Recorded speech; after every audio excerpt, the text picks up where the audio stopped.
Voss-Itha corrected the human in front of everyone, which she had learned was the most efficient method.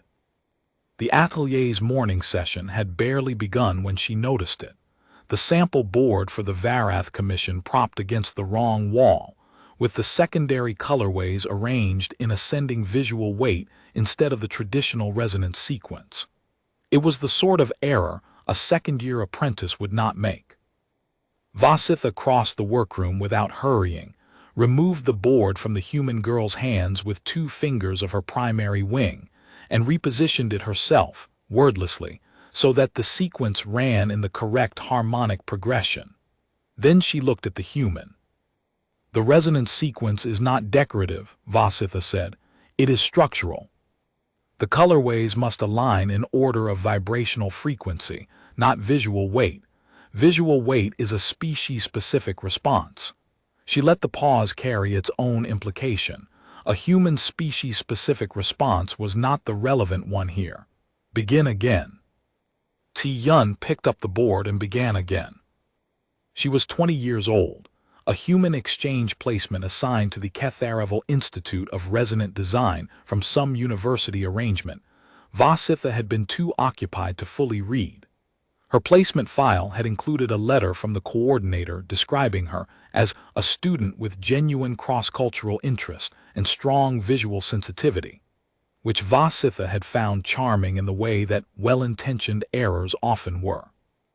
Genuine cross-cultural interest was not the same thing as resonance perception. Strong visual sensitivity in a human was not the same thing as strong visual sensitivity in a Serel design context. The Serel had been developing resonance craft for 300 years. The humans had been in the compact for 11. Voss-Itha kept tea because the other senior arbiters at competing ateliers had begun keeping human aides, and she was not going to be the last one. She kept her in the secondary workroom, gave her filing tasks and sample board management, and the kind of organizational work that required attention to detail but not aesthetic judgment, and corrected her publicly when she made errors, which was regularly, because the human had no resonance education and apparently a very strong instinct to arrange things by how they looked rather than what they were. This was the 4th correction this week. It was Tuesday.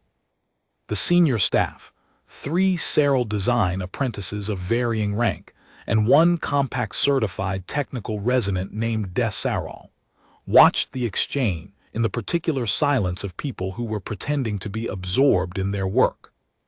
Voss-Itha returned to the center table, where the Varath Commission's primary garment panels were spread under the analysis array, and did not look back. The Varath Commission was the problem. It had been the problem for 6 weeks.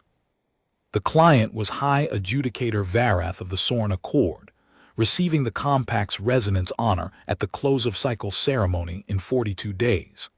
The commission required a resonance garment of the 3rd order, the most complex classification in the Institute's work, reserved for occasions when the garment itself functioned as a ceremonial instrument, expected to modulate the ambient harmonic field during the presentation. Voss-Itha had accepted the commission because she was the best arbiter in the Institute, and because no one else could do it, both of which were true and both of which she understood without sentiment. The problem was the transitional passage. A 3rd-order resonance garment had 3 structural movements, an opening passage that established the wearer's field presence, a mid-passage that built the modulation pattern, and a transitional sequence that bridged the 2 into a unified field effect. The opening and mid-passage Voss-Itha had completed to her own satisfaction weeks ago.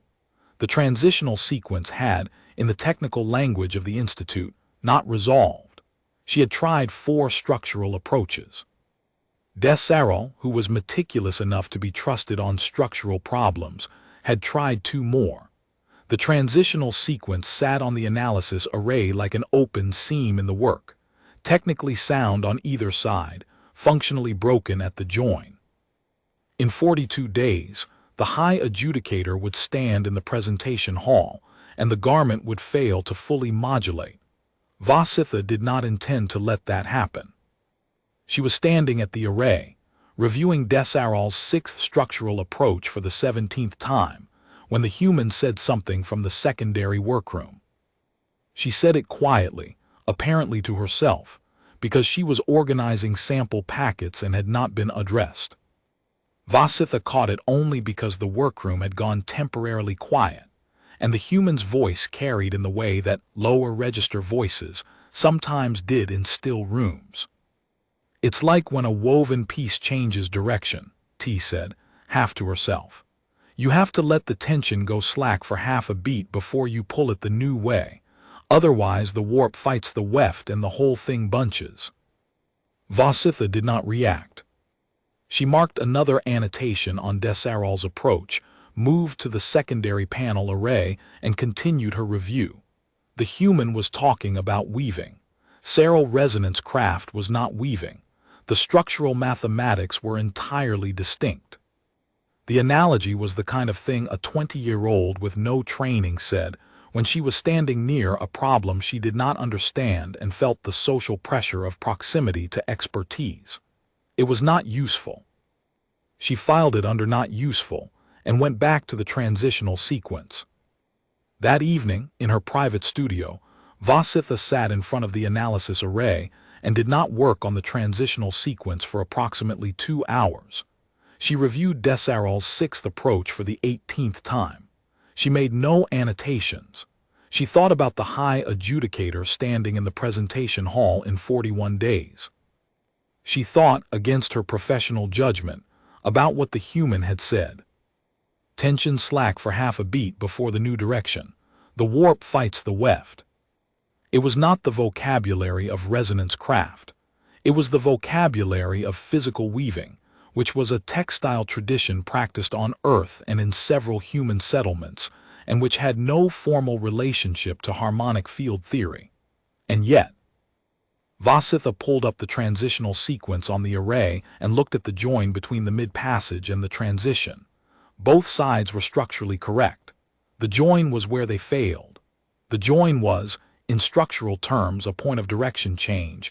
The modulation pattern shifted its axis there, pivoting to build toward the unified field effect. She had been approaching the join as a connection point, build to it from both sides and find the element that bridged them. She had been wrong. It was not a bridge. It was a pivot. A pivot did not need a connecting element. It needed a release point, a moment where the momentum of the first direction could dissipate before the second direction built. She had been trying to bridge something that needed to turn. She inserted a half-measure release at the transition point. Not silence. Resonance craft had no silence. A structural release, a deliberate reduction in field tension, a momentary loosening of the pattern before the pivot so that the new direction could pull cleanly without the previous direction resisting it. In weaving terms, slack before the pull.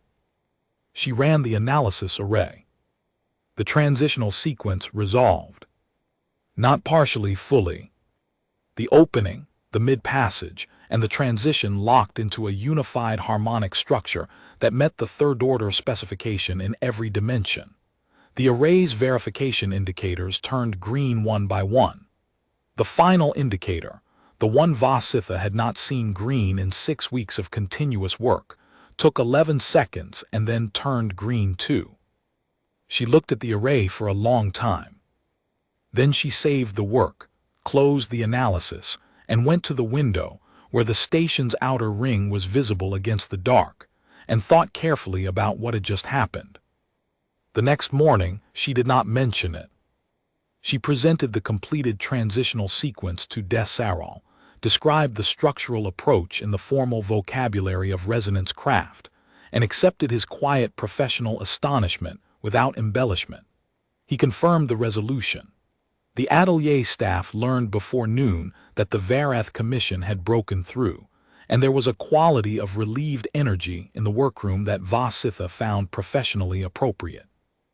Yun worked in the secondary workroom and did not appear to know anything had changed.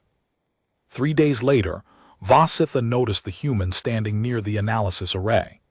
Not touching it, standing near it with the attention of someone who found the display genuinely interesting.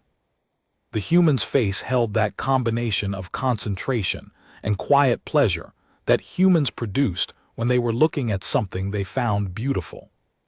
"You understand what you're seeing," Voss-Itha said. T looked up. "Not technically, it looks balanced, like something resolved." She paused. "It wasn't balanced last week." This was accurate. Voss-Itha considered how to respond. "The transitional sequence was completed," she said. "The stuck part." T looked back at the array. "I kept thinking it needed room to turn, like you can't pull something in a new direction if there's too much tension holding it in the old one." Voss-Itha looked at her steadily. "You said that several days ago in the workroom." "Oh," a small pause. I grew up watching my grandmother weave." "I know it's not the same thing. I wasn't trying to suggest anything useful." "You were not suggesting," Voss-Itha said. "You were observing aloud." The human waited, not filling the silence with apology or qualifier, simply waiting to find out what would happen next. Voss-Itha found, to her moderate surprise, that she respected this. "The principle," Voss-Itha said carefully, "is structurally analogous. Tension release at a directional pivot. It is expressed differently in resonance theory than in physical textile work, but the underlying logic holds across both." She paused. "I applied it." T was quiet for a moment. "Then, did it work?" Voss-Itha turned back to the commission panel on the array. "You have already observed that it resolved." The human's expression did something Voss-Itha identified as trying not to smile while being genuinely pleased. She looked back at the display. Voss-Itha said, without particular emphasis, "Your grandmother's loom, what did she weave?" "Ramie cloth mostly, for traditional dress." A beat. "She had a Dobby loom that was older than she was. She said it had better tension control than the newer ones because it had been used long enough to settle into itself." Voss-Itha considered this for a moment. "Come here," she said. She pulled up the commission's opening passage on the secondary display and pointed to the tension structure at its base. "Tell me what this looks like to you. Not technically." "What it looks like."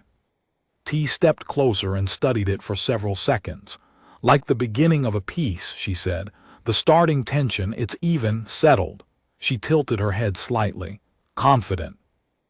Voss-Itha looked at the opening passage and heard it, for the first time, as settled and confident, which was exactly what it was structurally required to be, described in the language of someone who had never opened a resonance theory text but had grown up watching a loom find its weight.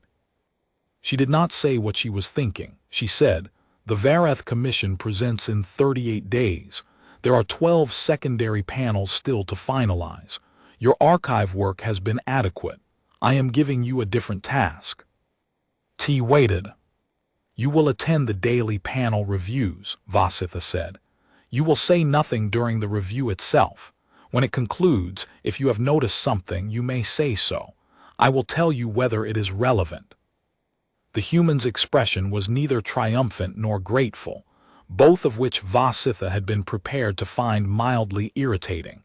It was simply attentive. "All right," T said. The first 3 reviews produced nothing from her. The 4th concluded.